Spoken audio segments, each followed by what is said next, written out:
दोस्तों, आप सबका स्वागत है हमारे स्टोरी अड्डा में। तो गाइस, माफिया का हुआ दिल दीवाना का 17वां एपिसोड लेकर आ गए हैं। तो चलिए देखते हैं गाइस इस स्टोरी में आगे क्या होता है। नरेन दुबे जी के सामने से गुजरते हुए उनकी ओर देख कर कहता है, क्यों उछलते हैं दुबे जी, जानते तो हैं कि जीत आप उससे कभी पाएंगे नहीं और हारने मैं उनको दूंगा नहीं। कंधा थपथपाते हुए, इतनी बार मुंह की खा चुके हैं फिर भी क्यों उछलने चले आते हैं।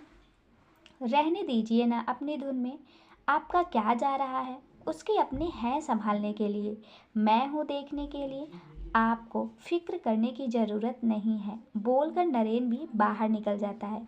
दुबे जी उन्हें जाते हुए घूर कर देखते हुए, अलग ही तेवर हैं इसके, किसी को भी मिर्ची लगा दे। पर टाइम तो सबके हक में आता है।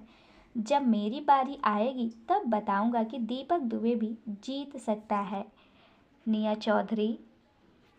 अब आगे। लिफ्ट ऊपर आकर रुकी तो निया कमरे की ओर चली गई। नरेन का चेहरा उसकी आंखों के आगे घूमने लगा। उसकी आंखों से आंसू बह निकले। निया ने आंसू पोंछे और मुंह धोने बाथरूम में चली गई। वही संयम अपने हाथ में पहनी डिजिटल वॉच में कैमरे की रिकॉर्डिंग में सब देख रहा था। उसने गहरी सांस ली और बोला, तुम अब कहीं और नहीं जा सकती बटरफ्लाई। तुम्हारे आंसू किसी की याद में बहे ये भी मुझे गवारा नहीं है। आना भले ही तुम्हारी मर्जी रही हो, पर जाने पर मेरे सिवाय और किसी की मर्जी नहीं चलेगी। वही जिन लड़कों को लाया गया था उनको उसी रूम में ले जाया गया जहां पर पिछले कल दक्ष ने लोगों को बॉम्ब से उड़ा दिया था। कमरा पूरा लोहे से सील्ड था, जिस वजह से कमरे पर और आसपास कोई फर्क नहीं पड़ा। लड़कों को वहीं पर जंजीरों से बांधा गया था। सामने हाथ में हंटर लेकर दक्ष हंटर को जमीन पर पटकते हुए आगे पीछे चले जा रहा था। पारस ने दक्ष को घूरा और बोला, हो कौन तुम लोग और हमें यहाँ ऐसे पकड़कर क्यों लाए हो। दक्ष, आई डोंट नो, पर तुम्हें यहाँ लाने का ऑर्डर था तो तुम लोगों को यहाँ पर हो। क्या उस निया की वजह से हमें यहाँ पर पकड़ कर लाया गया है ना। उसी ने ये सब कुछ किया है ताकि हमसे बदला ले सके। लेकिन मैं बता रहा हूँ, जितना तुम सोच रहे हो उतना आसान नहीं है। मेरे बाप जिंदा नहीं छोड़ेंगे तुम लोगों को। दक्ष, अरे रे, अब तो तू ईगो पर चोट कर रहा है। बार, तेरे बाप की धौंस तू दिखा रहा है। अच्छा है कौन तेरा बाप, चल ये भी बता दे। पारस, बेटी मेरा बाप एमएलए है यहाँ का, जिंदा गाड़ सकता है तुझे। दक्ष ने सुना तो होंठ रोल करके बोला, ओह अच्छा, यहाँ का एमएलए है, मुझे पता भी है। तू कहाँ। पारस, अरे मैं जहाँ भी हूँ मेरे बाप मुझे ढूंढने कहीं भी पहुँच सकता है, चप्पे चप्पे तक पहुँच सकता है। दक्ष तिरछा मुस्कुराया और बोला, अच्छा फिर तो मिलना पड़ेगा बे। चल ठीक है, बुला ले अपने बाप को, हम भी तो देखें कि कौन सा सुरमा है। बोलकर दक्ष ने पारस के हाथ खुलवा दिए और एक फ़ोन उसकी ओर फेंक दिया। पारस ने फ़ोन कैच किया और नंबर मिला दिया। सामने से फ़ोन उठा तो पारस जल्दी से बोला, हेलो पापा। फ़ोन की दूसरी तरफ पारस के पापा ओम प्रकाश की आवाज़ आई, हेलो पारस बेटा कहाँ है, कब से ढूंढ रहे हैं तुम्हें। पारस, पापा कोई लोग जो उठा लाए हैं हमें, और वो लड़की निया भी इन्हीं लोगों के साथ में है, वही ये सब भी करवा रही है। ओम प्रकाश, उस निया को तो देख लूँगा, पहले ये बता कि तू है कहाँ बेटा। पारस ने याद किया तो उसे कुछ याद नहीं आया कि वो है कहाँ और कैसे आया है। उसे बस इतना याद था कि उन्हें गाड़ी में आंखों पर पट्टी बांधकर बैठाया गया था और गाड़ी से उतार कर उन्हें यहाँ अंदर लाया गया था। उसने दक्ष की ओर देखा तो दक्ष एक कुर्सी पे आंखें बंद किए बैठा हुआ था। पारस उससे बोला, कहाँ हैं हम लोग। दक्ष, राजस्थान। पारस ने सुना तो उसकी आंखें हैरानी से फैल गई। उसके मिजाज अब ठंडे पड़ चुके थे, उसके हाथ पैर भी ठंडे पड़ चुके थे। उसे तो लगा था कि वो अपने एरिया में ही कहीं पर है, लेकिन उसके पिता की पहुंच इतनी दूर तक नहीं है कि वो भी जानता था, और इतनी दूर तक उसे बचाने के लिए पहुंच पाना भी आसान नहीं था। ये बात भी वो जानता था। पारस घबराने लग गया। राजस्थान, लेकिन कैसे? बोलते हुए पारस के चेहरे पर लकीरें बन गई। ओम प्रकाश, बोलो बोलो पारस, कहाँ हो तुम? पारस, राजस्थान में हूँ पापा। दक्ष खड़ा हुआ और बेल्ट पकड़ते हुए बोला, हो गई बात चीत। अब ये भी बता दे कि आज के बाद तो उसे कभी नजर नहीं आएगा। पारस ने सुना तो वो घबरा गया और फोन पर चिल्लाते हुए बोला, पापा पापा मुझे बचा लीजिए। पापा, ये लोग यहाँ पर मारने के लिए लाए हैं। उस निया ने हमसे बदला लेने के लिए उन लोगों की मदद ली है। पापा, पारस ने कहा ही था कि इतने में जोरों से बेल्ट का फटका उसके ऊपर पड़ा। वो चीख उठा और फोन उसके हाथ से गिर गया। दक्ष को नहीं पता था कि उन लोगों को वहां पकड़कर क्यों लाया गया था, लेकिन संयम ने कहा था तो दक्ष ने उसी वक्त उन लोगों को वहां से उठवा लिया था। लेकिन ये सब कुछ निया के लिए किया जा रहा था, ये बात दक्ष को अब समझ में आ रही थी। दक्ष सोच में पड़ गया और बेल्ट को उसने गार्ड को पकड़ा दिया। फिर गार्ड्स को इशारा करके बाहर निकल गया। गार्ड्स बेल्ट उन सब लड़कों पे बरसाने लगा। लड़कों की चीखें निकलने लगी। दक्ष बाहर आया तो विला में बाहर निकल गया। फिर गाड़ी लेकर वहां से चला गया। दूर जाकर एक टीले पर दक्ष ने गाड़ी रोकी और बाहर निकल गया। आसमान में बादल थे और मौसम ठंडा हो चला था।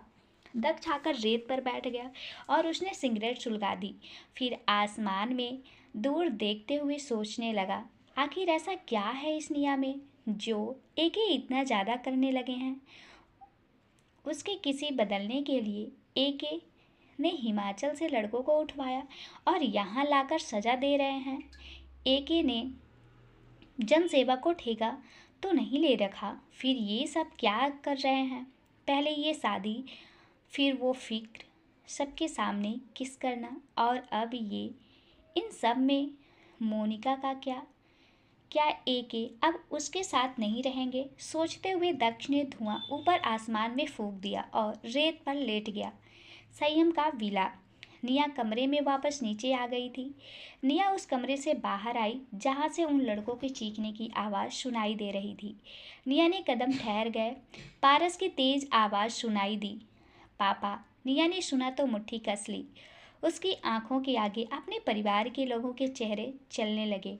कुछ दिनों पहले का ख्याल उसके दिमाग में चलने लगा। जिस रात को उन लड़कों ने उसके परिवार को मार डाला था, उस रात निया जब उन लड़कों से बचकर भाग रही थी। फ्लैशबैक।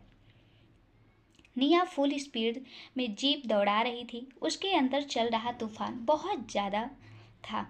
मोड़ पर भी निया किसी रेसिंग कार की तरफ जीप को टर्न कर रही थी। सड़क पर जीप स्लाइड करने से निशान भी बनते जा रहे थे। इस वक्त कुछ भी फील कर पाना उसके लिए मुमकिन ही नहीं था। ना जीने की ख्वाहिश थी और ना ही मरने का शौक। उसे अपने घुटनों में लगी दर्द भी महसूस नहीं हो रही थी और ना ही अपने गले पे लगे स्क्रैच की उसे कोई परवाह थी। उसे बहुत चोटें खाई थी। एक पहाड़ी के पास आकर निया जीप रोक दी और एक चट्टान पे खड़ी होकर जोर से रोते हुए चिल्लाती है, नहीं नहीं मम्मा, पापा, यशु, पाखी दी, हाँ नहीं, आप लोग नहीं जा सकते।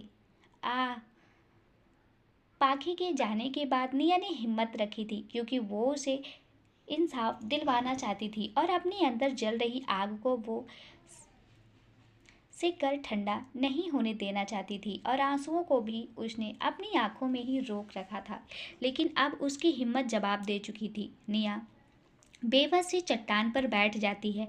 अब उसका सब कुछ खत्म हो गया था और अब हिम्मत उसके अंदर नहीं थी। निया चट्टान पे खड़ी होकर नीचे की गहराई को देखती है। चांद की रोशनी में पेड़ों की ऊंचाई दिखाई दे रही थी। पहाड़ी बहुत ऊंची थी तो गहराई का तो अंदाजा भी नहीं लगाया जा सकता था। निया का जी करता है कि अभी यहाँ से कूद कर जान दे दे। निया आंखें बंद करके एक कदम आगे बढ़ाती ही है कि तभी उसकी आंखों के सामने उसकी हंसती खेलती फैमिली की तस्वीरें चलने लगती है। पाखी का उसकी गलतियाँ छुपाना, इसे मम्मी की डांट से बचाना, माँ का निया का डांटना और फिर जी भर के उसे लड़ाना, पापा का निया को हर बार प्यार करना, भले ही वो कौन ही बड़ी गलती क्यों ना कर दे, और यश का हर बार उसे फंसाना, लेकिन निया ने फंसने पर उसका सपोर्ट करना और उसे अपनी हरकतों और बातों से हंसाना। निया के कदम पीछे हट जाते हैं। वो इस तरह से अपनों की मौत का बदला लिए बिना हार नहीं सकती थी। निया सिसकियों से भरी एक गहरी सांस लेती है। रात की चल रही ठंडी हवाएं भी उसके जलती हुई आग की ठंडा नहीं कर पा रही थी। आसमान के काले बादल घिर आए थे, बिजलियां कड़कने लगी थी। किसी अनहोनी का आशंका उस पर आसमान में हो रही गड़गड़ाहट से लगाई जा सकती थी। लेकिन निया की जिंदगी में अब इससे ज़्यादा बुरा और क्या ही होगा। बादल गरजने के साथ बरसने लग चुके थे। निया उस बरसात में चट्टान पे खड़ी भीगती रही। बरसात के पानी के साथ मिलकर उसके आंसू भी बह रहे थे। निया को अपने आंसू तक बहने का एहसास नहीं हो रहा था। शायद भगवान भी नहीं चाह रहा था कि निया के आंसू उसे महसूस हो, इसलिए बारिश से उसके आंसुओं को धोकर साफ कर रहा था। निया पूरी तरह से भीग चुकी थी। उसके कपड़े उससे चिपक रहे थे। निया की छिल चुकी टांगों पे खून की जो लकीरें सूख चुकी थी, वो भी बारिश में पानी से धुलकर साफ हो रही थी। निया लड़खड़ाते कदमों में वापस जीप के पास आ जाती है और जीप को स्टार्ट कर देती है और पुलिस स्टेशन की ओर चल देती है। यही एक जगह थी जहां वो अब जा सकती थी। शायद नरेन उसे वहां मिल जाए, ये सोचकर निया यहाँ की ओर जीप घुमा देती है। पुलिस स्टेशन में कुछ दूर वो जीप रोक कर उतर जाती है और धीमे कदमों से लड़खड़ाते हुए अंदर जाने लगती है। पुलिस स्टेशन में इस वक्त लोग नहीं थे। रात के 12 बज चुके थे। निया अंदर जाती है तो दरवाजे के पास पहुंचते ही उसके कदम रुक जाते हैं। सामने दीपक दुबे खड़ा था और उसके सामने एक और आदमी कुर्सी पर बैठा हुआ था। निया दरवाजे के पीछे छुप जाती है और उनकी बातें सुनने लगती है। दीपक दुबे उस आदमी के पाँव के पास बैठते हुए, आप फिक्र मत कीजिए सर, कोई केस नहीं बनेगा। जैसे ही वो लड़की आएगी हम फौरन उसे जेल में डाल देंगे, एक आदमी पे गोली चलाकर जानलेवा हमला करने की जुर्म में। फिर जब चुहिया अपनी पकड़ में आ जाएगी फिर तो आप उसके साथ गाए जो मर्जी कीजिए, कोई कुछ नहीं बोलेगा। बस वो आप हमारी प्रमोशन का कुछ चापलूसी भरी हंसी हंसते हुए हा हा हा कर देते हो। आदमी हो जाएगा दुबे। ओके, प्रकाश की जुबान है, तुम्हारा प्रमोशन हो जाएगा। बस मेरा बेटा किसी भी मामले में फंसना नहीं चाहिए। कुछ याद आने पर, अच्छा वो सब इंस्पेक्टर जो इस मामले को देख रहा था वो तो कोई प्रॉब्लम नहीं कर रहा ना? दुबे हाथ जोड़ते हुए, नहीं नहीं सरकार, वो बेचारा अब क्या ही करेगा। उसको तो जहाँ दूसरी जगह भेजा गया है वो वहाँ पर ही बहुत बिजी हो चुका है। ओम प्रकाश, पर वो मुश्किल खड़ी कर सकता है। वो चुप नहीं बैठेगा तो उसका भी ट्रांसफ़र करवाना ही पड़ेगा। बोलते हुए वो खड़ा हो जाता है। उसकी नज़र दरवाजे पे जाती है। दरवाज़ा हिले जा रहा था। होठों पे उंगली रखकर तो दुबे को दरवाजे के पास चेक करने को कहता है। निया को शांति सुनाई देती है। वो समझ जाती है कुछ तो गड़बड़ है। निया जल्दी से वहाँ से हट जाती है। दुबे दरवाजे के पीछे झांक कर देखता है तो उसे कोई नहीं दिखता। कोई नहीं है सर, बोलते हुए वो जैसे ही पीछे मुड़ता है तो ओम प्रकाश भी वहाँ पर अब नहीं था। दुबे देखते हैं कि पीछे का दरवाज़ा खुला हुआ था। दुबे सोच में पड़ जाता है। निया उल्टे पाँव लेते हुए चल रही थी कि इतने में कोई पीछे से उसे कसकर अपनी बाहों में पकड़ लेता है। निया की चीख निकल जाती है। वो गर्दन टेढ़ी करके अपने पीछे देखती है। अभी जो आदमी अंदर दुबे के साथ खड़ा था वो उसके पीछे उसे पकड़ खड़ा था। आदमी की उम्र करीब 50 साल के आसपास की थी। आदमी अजीब सी हंसी हंसते हुए कहता है, आ ही गई चुहिया शिकंजे में। अरे हम तो ऐसे ही परेशान हो रहे थे कि तुम्हें कैसे पकड़ेंगे, लेकिन तुम तो अपने आप ही यहाँ आ गई। दुबे भी अब उनके पास पहुँच चुका था। निया को वहाँ देखकर उसे एक अलग ही खुशी मिल रही थी। उसके चेहरे पे रहस्यमयी मुस्कान आ गई थी। निया छूटने की कोशिश करती तो वो ओम प्रकाश उसे झटके के साथ छोड़ देता। निया जाकर दुबे के ऊपर गिरती है। दुबे उसे बाजू से पकड़ता हुआ और देखने लगता है। निया पूरी भीगी थी। उसकी आंखों लाल थी। उसका चेहरा भी लाल था, बाल बिखरे हुए थे, कमीज फट चुकी थी, बाजू, चेहरे और गले पर स्क्रैच लगे हुए थे जिन पे खून की लाइन से बनी हुई थी। घुटने भी छिले हुए थे। पता नहीं क्यों दीपक दुबे को निया का इस हाल में देखना अच्छा नहीं लग रहा था। हालांकि वो निया से हमेशा लड़ता रहता था। उसे निया से चिढ़ थी क्योंकि निया हर बार उसकी बेइज्जती करती थी और वो हमेशा से उससे जीतना चाहता था। लेकिन फिर भी वो निया को इस हाल में अपने सामने नहीं देखना चाहता था। वो बस चाहता था कि निया उससे लड़े और वो बातों से ही उसे हरा भी दे, लेकिन इस तरह से नहीं। अपनी भावनाओं को साइड करके दुबे निया से हमेशा की तरह लड़ने वाले अंदाज में कहता है, कहा था ना निया चौधरी, एक ना एक दिन मैं ज़रूर जीतूंगा। देखो वो दिन आ ही गया। निया रोने की वजह से सूज चुकी आंखों में उसे देखती है। ओम प्रकाश निया को नज़रों में देखते हुए बाहर से दरवाज़ा बंद कर देना। दुबे निया के रोंगटे खड़े हो जाते हैं। अपनी इज्जत बचाने के लिए वो कब से भागे जा रही थी और अब यहाँ भी उसे उसी चीज़ के लिए स्ट्रगल करना पड़ेगा। ये जगह वो जो उसके लिए कभी सबसे सेफ जगहों में से एक हुआ करती थी, आज वहीं पे रुकने से उसे डर लग रहा था। निया जाने लगती है तो ओम प्रकाश उसका हाथ पकड़ लेता है। अरे कहाँ उड़ चली चिड़िया, तेरे पंख अब कुतर दिए जा चुके हैं और बचे कुचे पंखों को अब मैं काटने वाला हूँ। हा हा हा, बोलते हुए ओम प्रकाश उसे अपनी ओर खींच लेता है। निया जाकर उसके सीने से टकरा गई। आदमी निया की उम्र के दुगने से भी काफ़ी बड़ा था और ऊपर से गठीले और शक्तिशाली बदन को स्वामित्व उसके पास था। निया उसका मुकाबला नहीं कर सकती थी। ओम प्रकाश ने अपनी बाहों में निया की कमर को कसकर जकड़ लिया और उसके चेहरे पे झुकने लगा। निया अपने हाथों से उसे दूर धकेलने लगी। इतने में दुबे निया को बाजू से पकड़कर अपनी ओर लाते हुए बोला, रहने दीजिए सरकार, क्यों अपने हाथ गंदे कर रहे हैं इसे छूकर? इसे तो कानूनी तरीके से अच्छे से सबक सिखा सकते हैं। आप अपने आप को इन सब में मत डालिए। बोलते हुए दुबे नहीं निया को अपनी पीछे कर लिया, मानो उसे ओम प्रकाश की नज़रों से बचाना चाह रहा हो। निया को देखकर ओम प्रकाश के अंदर की राक्षसपन जाग चुका था। वो अब किसी भी हाल में निया को छोड़ना नहीं चाहता था। उसकी लुस्टफुल नजरें निया के बदन को ऊपर से नीचे तक देखे जा रही थी। ओम प्रकाश हैवानियत से भरे लहजे में कहता है, अब तो तुम्हारा प्रमोशन हो रहा है दुबे। इतना सब देख ही रहे हो तो इस मामले को भी देख लेना। इतना क्या सोच रहे हो? इसे छूने से ही तो हाथ का सारा मैल उतर जाएगा दुबे। और वैसे भी इसके जेल में जाने के बाद इसकी कौन सुनने वाला है कि इसके साथ क्या हुआ? इसके कुछ भी बोलने का क्या ही फ़ायदा जब कोई सुनेगा ही नहीं तो? राज तो हमारा ही होगा ना। निया घबराई हुई नज़रों से ओम प्रकाश को देख रही थी। उसके चेहरे और गले में पसीने की बूंदें आ चुकी थी। ओम प्रकाश बेहसी नज़रों में उसे देखे जा रहा था।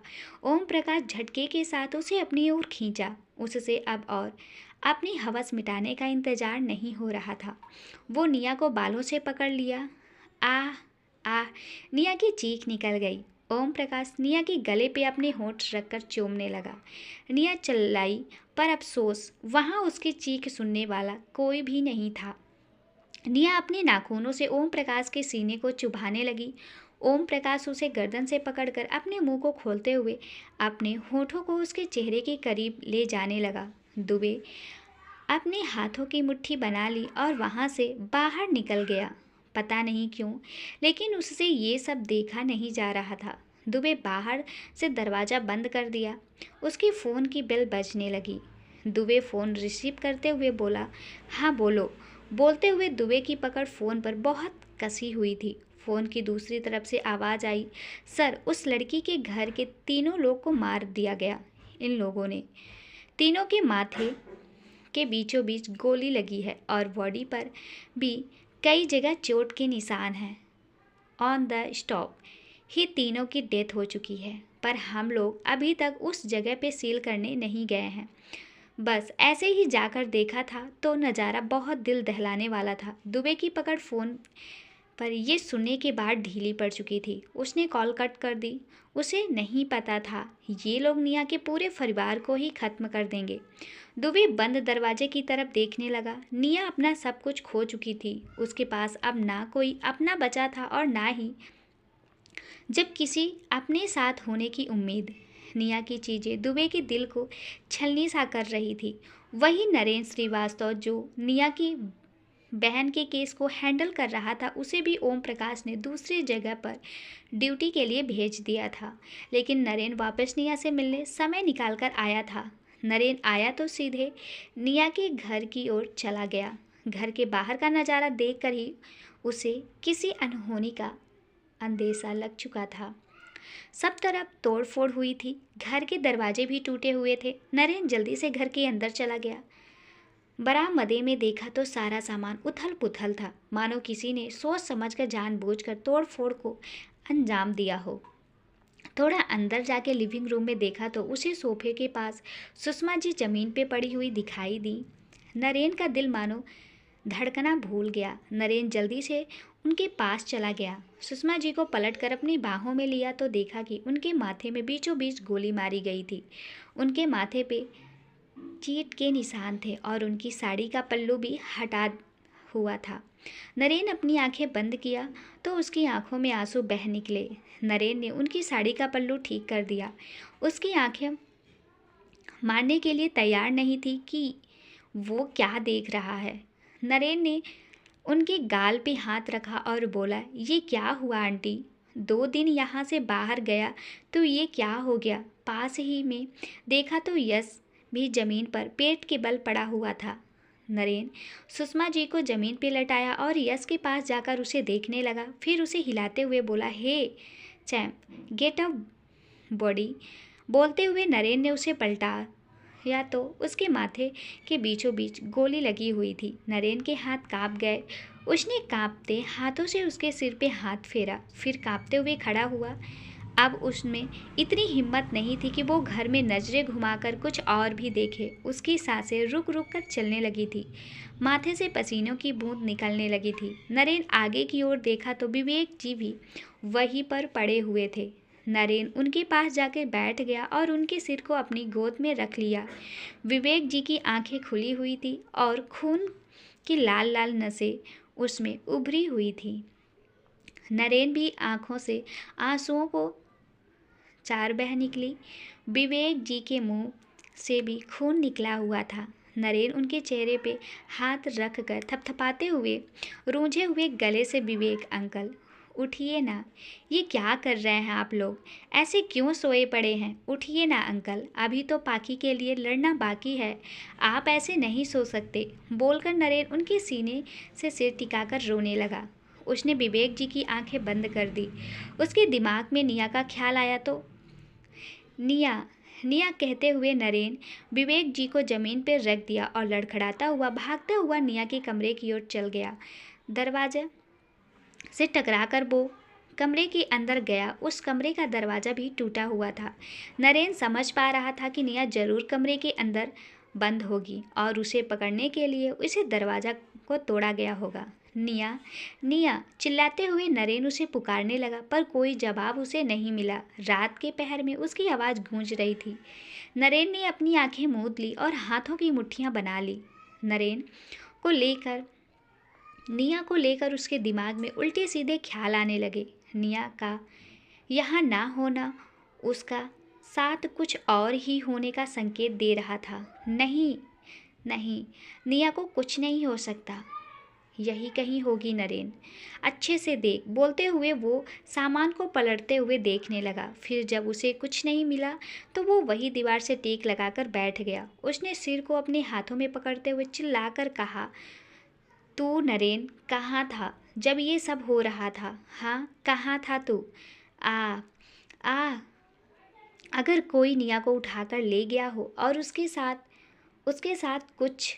बोलते हुए नरेन की जुबान लड़खड़ा गई। मैं छोड़ूंगा नहीं इन लोगों को, एक एक को देख लूंगा। नरेन को निया के साथ कुछ गलत होने का ख्याल बार बार हो रहा था। उसने अपने चेहरे को हाथों में भरते हुए कहा, वो नहीं झेल सकती, अब उसके साथ कुछ नहीं होना चाहिए। फिर अपने चेहरे पे थप्पड़ मारते हुए उखड़ती सांसों के साथ बोला, नहीं नहीं, ऐसा कुछ नहीं होगा, नहीं होगा। बोलते हुए वो उठ गया और निया को ढूंढने निकल गया। दूसरी ओर निया ओम प्रकाश को अपने से दूर धकेलते हुए चिल्लाए जा रही थी, छोड़ दो मुझे, नहीं जाने दो, आह मत करो ऐसा। निया की चीखों पर ओम प्रकाश हंसा और निया को अपनी बाहों में उठाकर उसने जमीन पर लेटा दिया। फिर निया के दोनों हाथों को निया की दोनों ओर अपने घुटनों के नीचे दबाकर अपनी कमीज उतार दी। निया कहीं न कहीं जानती थी उसकी मिन्नतें करने का कोई फ़ायदा नहीं था, लेकिन फिर भी वो अपने आप को छुड़ा देने के लिए गुहार लगाए जा रही थी। ओम प्रकाश निया के ऊपर लेट गया और उसकी गर्दन में अपना चेहरा छुपाकर काटने लगा। निया अपनी पूरी ताकत लगाकर उसे अपने कमरे से धकेलने लगी और खिसक कर जाने लगी, पर उसने निया के पैरों को पकड़कर वापस से उसे अपनी नीचे खींच लिया। ओम प्रकाश एक जोरदार थप्पड़ निया के चेहरे पर मारा। एक पल के लिए निया बिल्कुल सूझ पड़ गई। उसे सांस लेने में भी तकलीफ होने लगी थी। ओम प्रकाश ने उसकी दूसरी बाजू के पास से भी शर्ट की फाड़ दिया। निया का अपर इनर बियर देखने लग गई। नहीं, छोड़ो, बोलकर निया चिल्लाए जा रही थी। निया अपने पांव चलाने लगी तो ओम प्रकाश अपने भारी भरकम पैरों से उसके पैरों को दबोच लिया और अपना पूरा भार निया के ऊपर डाल दिया। निया बिल्कुल बेबस सी पड़ गई थी। बाहर उधर घूमते घूमते दुबे से निया की चीखें बर्दाश्त नहीं हो रही थी। दुबे को अपने सीने में एक घुटन सी महसूस हो रही थी। उसके हाथों की मुट्ठियां कसी हुई थी। वो सोच सकता था कि वो ओम प्रकाश निया की क्या हालत कर सकता था। दुबे की समझ में नहीं आ रहा था कि वो क्या करे, आखिर वो कर भी क्या सकता था। ये प्रमोशन का दौर उसकी ज़िंदगी में बहुत वक्त के बाद आया था और वो इसे किसी भी हालत में जाने नहीं देना चाहता था। इसके लिए ज़रूरी था कि वो ओम प्रकाश की चापलूसी करते रहे। तभी उसके फ़ोन पर एक मैसेज क्लिक हुआ। दुबे के फ़ोन पर मैसेज आया तो वो मैसेज चेक करने लगा। मैसेज देखकर ना जाने क्यों उसके चेहरे पर एक हल्की सी स्माइल आ गई और एक उम्मीद सी जग गई। निया को लगातार सुनाई दे रही चीखें उसके कानों को मानो चीर सी रही थी। दुबे से रहा नहीं गया। वो जल्दी से दरवाज़ा खोलकर अंदर चला गया। सामने देखा तो निया ज़मीन पर लेटी हुई थी और ओम प्रकाश उसके ऊपर। उसने बेरहमी से निया के दोनों हाथों को उसके दोनों अपने हाथों से जकड़ा हुआ था और ज़मीन पे लगाया हुआ था। उनका चेहरा उसने निया की गर्दन में छुपाया हुआ था। वो बेतहासा निया के चेहरे, गर्दन और कॉलर बोन पर अपने दांतों से निशान बनाते हुए काटता जा रहा था। निया बहुत छटपटा रही थी, लेकिन ओम प्रकाश उसकी चीखों और छटपटाहट पर बिल्कुल भी ध्यान नहीं दे रहा था।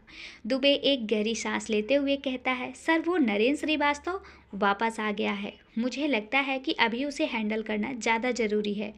ओम प्रकाश निया की गर्दन से सर बाहर निकालकर एक झलक दुबे की तरफ देखकर, तो तुम किस लिए हो दुबे, जाओ और देखो उसको, बोलकर वह वापस निया की तरफ झुक गया।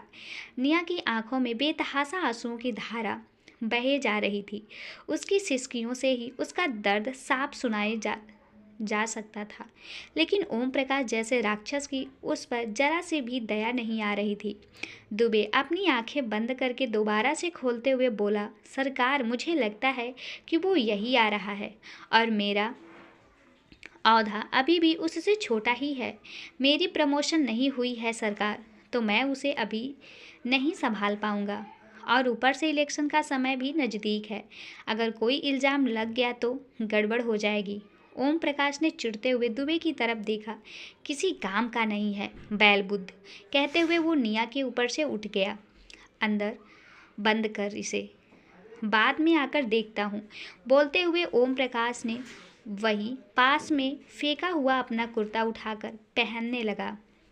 निया उठकर पास में रखी टेबल से अपनी पीठ टिकाकर घुटनों को समेटकर अपनी छाती से लगाकर बैठ गई। वो बहुत ज़्यादा सहमी हुई थी। दुबे उसके पास आकर खड़ा हो गया। दुबे ने देखा निया गर्दन से खून बह रहा था। उसके चेहरे पर काटने के निशान थे जो बहुत दर्द देने वाले दिखाई दे रहे थे। निया की कमीज लगभग फट चुकी थी और उसकी इनरवियर दिखाई दे रही थी। उसकी कलाइयों पर ओम प्रकाश की उंगलियों के गहरे निशान छप चुके थे।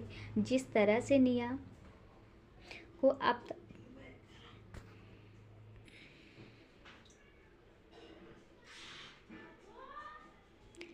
जिस तरह से दुबे निया को अब तक देखता आया था, आज वह उससे बहुत ज़्यादा अलग दिखाई दे रही थी। निया हमेशा से एक जिंदा दिल और निडर लड़की रही थी, लेकिन हालातों ने उसे बहुत कमज़ोर बना दिया था। हमेशा लड़ने के लिए तैयार खड़ी निया आज कितनी ज़्यादा बेबस नज़र आ रही थी। दुबे ने निया की बाजू को पकड़कर उठाया। इस वक्त दुबे की पकड़ निया पे बहुत सहज थी। उसी सहजता और नाजुकता के साथ वो निया को हाथ से पकड़कर उसे सेल के अंदर ले जाके छोड़ दिया और बाहर से ताला लगा दिया। निया दर्द में डूबी हुई आंखों से दुबे को देखे जा रही थी। आज से पहले दुबे ने कभी भी इतने प्यार से निया के साथ व्यवहार नहीं किया था और निया को भी यह उम्मीद नहीं थी कि वो कभी उसके साथ इतनी सहजता और प्यार से व्यवहार कर सकता था। ओम प्रकाश हैवानियत भरी नज़र निया पे डालकर गुस्से से अपना गमछा अपने गले से लपेटते हुए वहाँ से बाहर निकल गया। ताला लगाने के बाद दुबे चाबी को अपने हाथ में कसकर पकड़ते हुए निया को देखते हुए कहता है, चाहे जिस भी मामले में हुई हो, लेकिन आज मेरी जीत हुई है निया चौधरी, और इस बात को तुम भी नहीं नकार सकती, बोलकर दुबे वहाँ से बाहर जाने लगा। दुबे को समझ आ चुका था जिन लोगों के साथ दुबे दे रहा था वह लोग बहुत ज़्यादा बुरे थे और उनमें इंसानियत नाम की कोई भी चीज़ नहीं थी। उन्होंने निया की ज़िंदगी को पूरी तरह से उजाड़ कर रख दिया था। उसके घर के सभी लोगों को मार दिया था और निया बहुत बुरी तरह से उन लोगों के जाल में फंस चुकी थी। दुबे का प्रमोशन मिल रहा था तो वो अब इन लोगों के साथ काम करने से मना नहीं कर सकता था और नरेन को भी यहाँ से किसी दूसरी जगह का पोस्टिंग को जा रही थी तो वह भी अकेला निया को कोई मदद नहीं कर सकता था। कहीं ना कहीं दुबे को एहसास था कि आज वो निया को आखिरी बार देख रहा था। दुबे यह भी जानता था कि अगर आज निया यहाँ से बचकर नहीं भाग पाई तो फिर वो कभी नहीं भाग पाएगी और वो लोग उसे किस तरह से तड़पा तड़पा कर उसकी जान लेंगे, ये दुबे सोच भी नहीं सकता था और ना ही सोचना चाहता था। दुबे ने चाबी को नीचे ज़मीन पे गिरा दिया और अपने पैर से स्लाइड करते हुए उसे सलाखों के नीचे से जेल के अंदर पहुंचा दिया। निया हैरान निगाहों से उसे देखे जा रही थी। दुबे ने अपनी कमीज उतारकर वहीं कुर्सी पर रख दिया, फिर अपने वॉलेट से एक एटीएम कार्ड निकालकर कमीज के जेब में डाल दिया। 1973 बोलते हुए वह एक झलक निया को देखकर वहां से बाहर निकल गया। निया नम आंखों से उसे जाते हुए देखती रही, फिर जमीन पे पड़ी चाबी उठाते हुए रूंझी हुई आवाज़ में रोते हुए अपने आप में ही कहती है, कभी उम्मीद नहीं की थी आपसे, लेकिन आज आप वाकई में जीत गए दुबे जी। निया तो पहले ही यह मान चुकी थी, यह कुछ पल उसकी ज़िंदगी के आखिरी पल हैं, लेकिन इस वक्त दुबे ने उसके लिए बाकी में एक मदद का काम किया था। निया ने जल्दी से सलाखों के बीच में से हाथ बाहर निकालकर ताले को खोल दिया और चाबी को उसी में लटका रहने दिया। ठीक से ना चल पाने के बाद भी निया लड़खड़ाते हुए कुर्सी के पास पहुंची और उसने दुबे जी की शर्ट पहन ली। 1973 रिपीट करते हुए निया जल्दी से वहां से बाहर निकल गई। बाहर गहरा काला अंधेरा था। निया कुछ दूर पर खड़ी की जीप के पास जाने लगती है तो दूर से ही उसे वहां पर लोग खड़े थे। उन लोगों ने अपनी टांगों से टॉर्च पकड़ी हुई थी। निया देख सकती थी कि वो पुलिस वाले थे, लेकिन वो निया की मदद करने वालों में से नहीं थे, बल्कि उन लड़कों के साथ ही मिले हुए थे। अंधेरे में निया को कोई नहीं देख सकता था। निया पेड़ के पीछे छुपकर उनकी बातें सुनने लगती है तो उसे समझ आया कि हर स्टेशन पर उसे ढूंढने के लिए नाकाबंदी करवा दी गई है। क्या एक 19 साल की लड़की किसी के लिए इतनी बड़ी मुसीबत थी कि उसके पीछे पूरा सिस्टम ही हिलाकर रख दिया गया था। रातों रात लोगों के तबादले और प्रमोशन करवाई जा रही थी, या फिर उन लोगों को ये डर था कि कहीं निया अपनी आवाज़ उठाकर उन लोगों के बारे में सबको किसी तरह बता ना दे, वरना उन लोगों को पॉलिटिकल कैरियर पर इसका बहुत बुरा असर पड़ेगा, या वो निया को अपने मतलब के लिए अपनी कैद में लाना चाहते थे। लोग जीप के पास थे, थोड़ा दूर हटकर देखने लगे तो निया चुपके से बिना शोर किए धीरे से जाकर जीप में बैठ गई और जीप स्टार्ट कर दी। जीप स्टार्ट होने की आवाज़ सुनकर वो लोग जीप की तरफ देखकर उस ओर बढ़ने लगे। एक लड़की को जीप में बैठा देखकर वो समझ चुके थे कि ये वही लड़की है जिसकी तलाश की जा रही थी। सब लोग निया को देख उसकी ओर आगे बढ़ चले, लेकिन निया ने जीप को वहां से पूरी स्पीड में भगा दिया। लोगों ने उसे पकड़ने की बहुत कोशिश की, लेकिन निया वहां से भागने में कामयाब हो चुकी थी। कुछ आगे जाकर नाके से पीछे वो जीप से उतर गई और एक ट्रक में आकर छुप गई। ट्रक में बैठकर वो सभी नाकों पर हो रही तलाशियों से किस्मत से बचते हुए हिमाचल प्रदेश से बाहर निकल चुकी थी। उसे नहीं पता था कि यह ट्रक का सफ़र उसे कहाँ ले जा रहा था। बस इतना पता था कि अगर अब अपने आप को बचाना है और अपनों की मौत का बदला लेना है तो फिलहाल के लिए यहाँ से जाना ही सही है।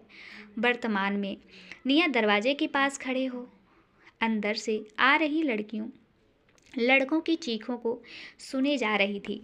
उसने दरवाज़ा खोला और अंदर चली गई। लड़कों के कपड़े फट चुके थे, उनको बांधकर बहुत बुरी तरह से मारा जा रहा था। निया ने याद किया जब उसकी बहन कुर्बे में मरी पड़ी मिली थी। जब उसको बाहर निकाला गया था तो उसके कपड़े पूरे फटे हुए थे और बॉडी पर दांतों के काटने और खरोच के निशान थे। निया के पापा ने अपनी शर्ट उतार कर उसे पहनाया था। निया की आंखें आंसुओं से भर आई।